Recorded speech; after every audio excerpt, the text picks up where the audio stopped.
No, but we just have to make sure that we're prepared for any eventuality. Okay? Sir, isa lang po, sir. Isa lang po or may Well, this is preparatory for the rallies. I think that we have scheduled for the 16th, 17th, and 18th. And we do not know if there's a need for other meetings, then we will call for it. Sir, napag-usapan yung possible implementation ng ICCRS for Senator Bato? Hindi. Sabi ko nga, ang pinag-usapan namin dito ay para doon sa preparasyon na kailangang gawin ng ating mga kapulisan at ng ating mga prosecutors in the event that there will be any disruptions or any violence that may happen, similar to what happened in September 21. So we're just making sure that all preparations are in place.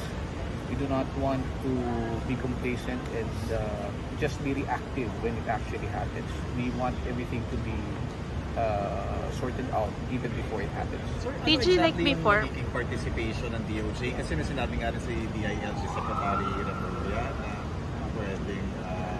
Well, similar to the incident in September 21, there were spurts of violence in certain areas here in Metro Manila. So the prosecutors of the OCT of Manila were all alerted to receive these cases for possible inquest. And we don't know where this might, or we hope that it doesn't happen, but where it happens, we have our prosecutors ready on standby. Manila rin. Not only in Manila, but in areas, I believe Quezon City is also a possible area where rallies will be held.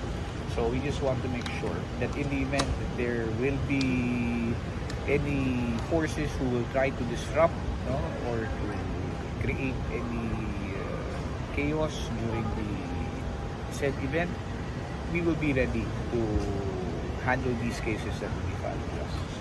any discussion on Senator Bato, sir? No discussion at all so far as Senator Bato. The meeting was purposely for the address the concerns that may be brought up because of the rallies. PG, may na-file sa Supreme Court directing the DOJ and DFA na i-confirm or i-deny na yung transmittal or may na-receive kayo na copy. I'm not at liberty to comment on that because we are not privy to those documents, and like I said, the meeting that we had now is limited for the purpose that I just mentioned. Sir, medyo high level yata yung mga PNP officials na nito. May credible na information yung mangyayari na sa rally? No, kumbaga ang tawag dito, we just have to make sure that everybody is on board. Okay? While we have specific areas where we know the rallies will be held and where permits were applied for, that's Manila and Quezon City, we have to make sure that the National Capital Region Police Office is also on board, CIDG, because they might have to augment some of their investigators or their offices for the conduct of investigation. So sir, that was the agenda of the meeting Yes, today? that was the only agenda of the meeting. So the security...